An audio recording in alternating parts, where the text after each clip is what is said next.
ഇനി നമ്മൾ സംസാരിക്കുന്നത് ബഹുമാനപ്പെട്ട മുഹമ്മദ് ദാരിമി അവർക്കാണ്. അദ്ദേഹത്തെ ക്ഷണിച്ചുകൊള്ളുന്നത്. അസ്സലാമു അലൈക്കും വറഹ്മത്തുള്ളാഹി. അൽഹംദുലില്ലാഹ് വസ്സലാത്തു വസ്സലാമു അലാ റസൂലില്ലാഹി വഅലാ ആലിഹി വസഹ്ബിഹി അജ്മഈൻ അൽഫായിസീന ബില്ലാഹി അമ്മാ ബഅദ്. സ്റ്റേജിൽ ഇരിക്കുന്ന പണ്ഡിതരെ, സദസ്സിലും മറ്റും ഇരുന്നുകൊണ്ട് ഈ ശബ്ദം ശ്രവിക്കുന്ന സഹോദരന്മാരെ, സഹോദരികളെ, വളരെ നീട്ടി സംസാരിക്കാനുള്ള സമയമല്ല, ഒന്ന് പരിചയപ്പെടാൻ വേണ്ടി മാത്രമാണ് ഇവിടെ എഴുന്നേറ്റ് നിൽക്കുന്നത്. ആദ്യമായിട്ടൊന്ന് പരിചയപ്പെടുകയാണ്. പുളിക്കല്ലടുത്ത് ഒളവട്ടൂർ, അതാണ് എൻ്റെ സ്വദേശം. മുഹമ്മദ് ദാരിമി. 1989 നന്ദി ദാറുസ്സലാമിൽ നിന്ന് ബിരുദമെടുത്ത് 19 വർഷത്തോളം ബിദ്അത്ത് ജമാഅത്തിൽ സുന്ദരമായി പ്രവർത്തിച്ച് പിന്നെ സുന്നത്ത് ജമാഅത്തിലേക്ക് അള്ളാഹുവിൻ്റെ മഹത്തായ സൗഭാഗ്യം കൊണ്ട് എത്തിപ്പെട്ട ഒരു വ്യക്തിയാണ് ഞാൻ.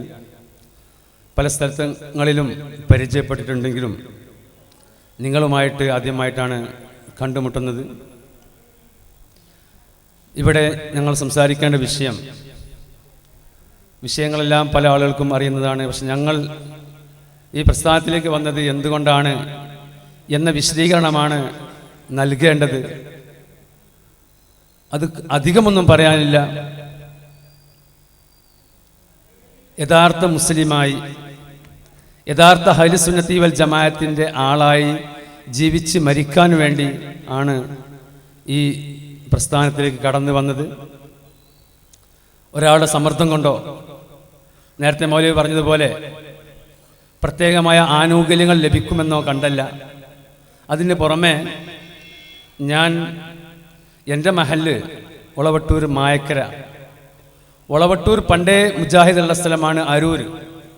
എന്നാൽ എൻ്റെ മഹല്ലിൽ 100 ചില്ലാനും വീടുകളുണ്ടെങ്കിലും അതിൽ മുജാഹിദുകൾ, അത് മടവൂരാവട്ടെ, ജിന്നാവട്ടെ, ഏത് ജാതിയാവട്ടെ, ഒരു സലഫികൾ പോലും ഇല്ല. ഒരു പകുതി ജമാഅത്തിൻ്റെ ആശയക്കാരൻ മാത്രമേ എൻ്റെ മഹലിലുള്ളൂ. ഞാനൊരു വ്യക്തിയാണ് എൻ്റെ കുടുംബത്തിലും എൻ്റെ നാട്ടിലും ഒരു മുജാഹിദുള്ളത്. അതുകൊണ്ട് തന്നെ കുറേ പരീക്ഷണങ്ങൾ ഞാൻ അനുഭവിക്കുന്നുണ്ട്. പല ആളുകളും അല്ലാഹു സുബ്ഹാനഹു വ തആല എനിക്ക് കുറേ പരീക്ഷണങ്ങൾ തന്നിട്ടുണ്ട്. അള്ളാഹുവിൻ്റെ പരീക്ഷണമാണല്ലോ, സഹിക്കുക, ക്ഷമിക്കുക. പല ആളുകളും കുറ്റം പറയുന്നുണ്ട്, നീ മുജാഹിദായിട്ട് അള്ളാഹു നിന്നെ പരീക്ഷിക്കുകയാണ്, എനിക്ക് കുരുത്തുകേട് പറ്റിയതാണ്. ഞാൻ അതൊക്കെ സഹിക്കുകയാണ്. അള്ളാഹു സുബ്ഹാനഹു വ തആല എനിക്ക് ഇനിയും ക്ഷമിക്കാനും സഹിക്കാനുമുള്ള കഴിവ് നൽകട്ടെ എന്ന് നിങ്ങളും പ്രാർത്ഥിക്കണമെന്ന് പറയുകയാണ്. എന്തുകൊണ്ട് മുജാഹിദായി എന്ന് ചോദിച്ചാൽ കാര്യമായിട്ട് പറയാനുള്ളത്, ശിർക്കിൽ അകപ്പെട്ടു പോകുമോ എന്നുള്ള ഭയങ്കരമായ പേടി കൊണ്ടാണ്. കാരണം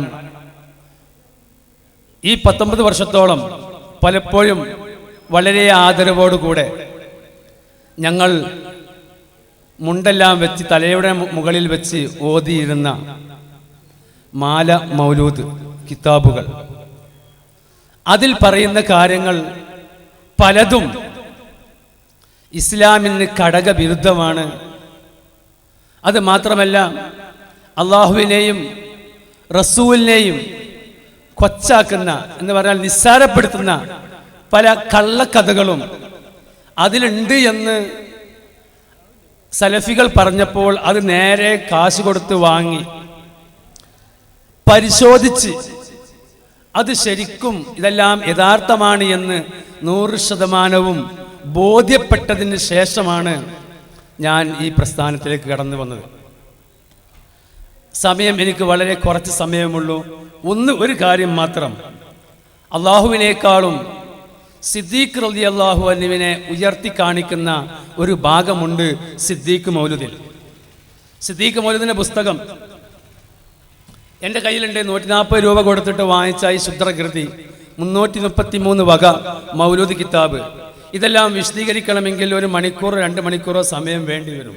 എന്നാലും പുതിയ ആളുകൾക്ക് വേണ്ടി ഒറ്റ കാര്യം മാത്രം പറയുകയാണ്. അല്ലാഹു സുബ്ഹാനഹു വ തആല സിദ്ദീഖ് മൗലൂദിലെ സംഭവമാണ്. ഇന്നല്ലാഹ തആല ലമ്മാ ഖലഖൻ നാമൂസ്, അതാണ് തുടക്കം. അല്ലാഹു സുബ്ഹാനഹു വ തആല ജിബ്രീൽ അലൈഹിസ്സലാമിനെ പടക്കാൻ ഉദ്ദേശിച്ചു. പടച്ചു. എന്നിട്ട് അല്ലാഹു കൽപ്പിച്ചു ബിഅൻ യഖൂല ലാ ഇലാഹ ഇല്ലല്ലാഹ് മുഹമ്മദുർ റസൂലുള്ളാഹ്, ലാ ഇലാഹ ഇല്ലല്ലാഹ് മുഹമ്മദുർ റസൂലുള്ളാഹ് എന്ന് പറയാൻ കൽപ്പിച്ചു. ഫഖാല അൽ കലിമത്തുൽ ഇലാഹിയ്യ ദൂനൽ കലിമത്തുൽ മുഹമ്മദിയ്യ. ജിബ്രീൽ അലൈഹിസ്സലാം ലാ ഇലാഹ ഇല്ലല്ലാഹ് മാത്രം പറഞ്ഞു, മുഹമ്മദ് റസൂലുള്ളാഹ് പറഞ്ഞില്ല. അല്ലാഹു ജിബ്രീലിനെ ചെറുതാക്കി അണുമണിയോളം ചെറുതാക്കി, പിന്നെ വലുതാക്കി, വീണ്ടും പറഞ്ഞു ലാ ഇലാഹ ഇല്ലല്ലാഹ് മുഹമ്മദ് റസൂലുള്ളാഹ് പറയേ. അങ്ങനെ എത്ര വട്ടം? 70,000 വട്ടം അങ്ങനെ ചെയ്തു, പറഞ്ഞില്ല. ഈ സമയത്താണ് ഫഹീനൈദിൻ ജാറുഹു അബൂബക്കർ റളിയല്ലാഹു അൻഹുവിന്റെ ആത്മാവ്, റൂഹ് അവിടെ വന്നു. അബൂബക്കർ സിദ്ദീഖ് ആത്മാവ് ചോദിച്ചു, മര്യാദയ്ക്ക് പറഞ്ഞോ, അല്ലെങ്കിൽ ഇനി ഞാൻ നശിപ്പിക്കും. ഈ സമയത്തിൽ അദ്ദേഹം പറഞ്ഞു ലാ ഇലാഹ ഇല്ലല്ലാഹ് മുഹമ്മദുർ റസൂലുള്ളാഹ്. പ്രിയമുള്ള സുഹൃത്തുക്കളെ, ഇത് വായിക്കുന്ന സാധുക്കൾക്ക് ഈ മൗലൂദെല്ലാം വളരെ ആദരവോടുകൂടെ സമൂഹത്തിന്റെ മുന്നിൽ ഓതുന്നു, അവതരിപ്പിക്കുന്നു. അതിന് ആമീൻ പറഞ്ഞ് ദുആ പറഞ്ഞ് ചോറും വെച്ച് പിരിയുന്നു. പക്ഷേ ഇത് ഓതുന്ന, ഇത് കേൾക്കുന്ന പല ആളുകൾക്കും അറിയില്ല എന്താണ് ഈ കിതാബിലെല്ലാം പറയുന്നത് എന്ന്. സാധുക്കളായ ആളുകൾ അത് വളരെ ഭക്തിപൂർവം ആദരപൂർവം അതെല്ലാം പറയുന്നു. മറ്റൊരു സംഭവം ഞാൻ നീട്ടി പറയുന്നില്ല. ഫാത്തിമ മൗലൂദ്. ഒരു കാര്യം മനസ്സിലാക്കുക, ഈ മൗലൂദ് കിതാബ് എന്നത്, അതിൻ്റെ നിർമ്മാതാക്കൾ ശരിക്കും ഇസ്ലാമിൻ്റെ വിരോധികളാണ്, ഷിയാക്കളാണ് അതിൻ്റെ പ്രധാനപ്പെട്ട അത് ഉണ്ടാക്കിയ ആളുകൾ. ഫാത്തിമ മൗലൂദിൽ നിങ്ങൾക്കറിയാം ഒരു കഥയുണ്ട്, നീട്ടി പറയുകയല്ല. എന്താണ് ആ കഥ? അള്ളാഹുവിൻ്റെ റസൂൽ മിഅ്റാജിന്റെ രാത്രി 51-ാം വയസ്സിൽ മിഅ്റാജിന്റെ രാത്രിയിൽ പോയപ്പോൾ ഖദീജ ബീവിയുടെ കൊട്ടാരം കണ്ടു, ആ മാളിക കണ്ടു. ആ മാളികയിൽ നിന്ന് ജിബ്രീൽ അലൈഹിസ്സലാം ഒരു പഴം പറിച്ചുകൊണ്ട് റസൂലിന് കൊടുത്തു. റസൂലിനോട് പറഞ്ഞു, ഈ പഴം തിന്നാൽ നിനക്കൊരു മകളുണ്ടാകും. ബഹുമാനപ്പെട്ട റസൂലുള്ളാഹി ആ പഴം തിന്നു. അങ്ങനെ നാട്ടിൽ വന്നു. ഖദീജ ബീവിക്ക് ഒരു മകളുണ്ടായി, ഫാത്തിമ റളിയല്ലാഹു അൻഹ. ഗർഭിണിയായപ്പോൾ ഖദീജ ബീവിയിൽ സ്വർഗത്തിന്റെ പരിമളമുണ്ടായിരുന്നു. പ്രസവിച്ചപ്പോൾ ആ വാസന ഫാത്തിമ ബീവിയിലേക്ക് വന്നു. അങ്ങനെ റസൂലുള്ളാഹി സ്വല്ലല്ലാഹു അലൈഹി വസല്ലം തങ്ങൾക്ക് സ്വർഗത്തിന്റെ വാസന പരിമളം ആസ്വദിക്കാൻ തോന്നിയാൽ ഫാത്തിമ ബീവിയെ ചുംബിക്കുമായിരുന്നു. ഇതൊരു കഥയാണ്. ഇന്നും ഈ കിതാബിൽ, ഞാൻ പറഞ്ഞ കിതാബിൽ അതുണ്ട്. ഇതുവരെ ആരും നിഷേധിച്ചിട്ടില്ല. എന്നാൽ ഈ ഹദീസിന്റെ അവസാനം പറയുന്നത് വലിദ ഫാത്തിമ ഖബ്ല നുബുവത്തി ബി 5 സിനീൻ. നബി പ്രവാചകത്വത്തിന്റെ 5 വർഷം മുമ്പ്, അതായത് റസൂലുള്ളാഹിന്റെ 35-ാമത്തെ വയസ്സിലാണ് ബഹുമാനപ്പെട്ട ഫാത്തിമ ബിബി ജനിക്കപ്പെട്ടത്, പ്രസവിക്കപ്പെട്ടത് എന്ന് ആ കഥയിൽ പറയുന്നു. ആദ്യം പറയുന്നു റസൂലുള്ളാഹിക്ക് ആ മിഅ്റാജിന്റെ രാത്രിയിൽ കൊടുത്ത പഴം കാരണം ഫാത്തിമ ബിബി ജനിച്ചു, സ്വർഗത്തിന്റെ പരിമളമുണ്ടായി. ലാസ്റ്റ് പറയുന്നു നബി ആകുന്നതിന് 5 വർഷം മുമ്പാണ് ഫാത്തിമ ബിബി പ്രസവിക്കപ്പെട്ടതെന്ന്. എന്ന് പറഞ്ഞാൽ ആ കഥ ഉണ്ടാക്കിയ ആൾ തന്നെ ഒരു പട്ടനാണ്, മഹാപൊട്ടൻ എന്ന് പറഞ്ഞാൽ അത് വായിക്കുന്ന ആളുകൾക്ക് ആർക്കും ബോധ്യപ്പെടും. പക്ഷെ ഇന്നും ഈ കിതാബ് എല്ലാ ബുക്ക് സ്റ്റാളിലും, സുന്നി ബുക്ക് സ്റ്റാളിലും വാങ്ങാൻ കിട്ടും. ഇതുവരെ ഈ കഥ നിഷേധിച്ചിട്ടില്ല. ഞാനൊരു സാമ്പിൾ പറഞ്ഞതാണ്.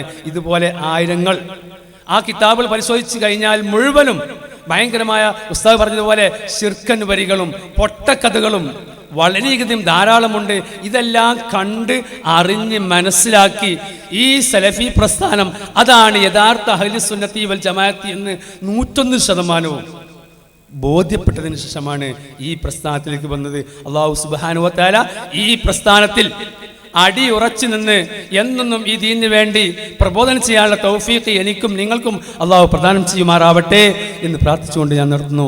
വാഖിർ ദഅവാന അൽഹംദുലില്ലാഹി റബ്ബിൽ ആലമീൻ. അസ്സലാമു അലൈക്കും വറഹ്മത്തുള്ളാഹി.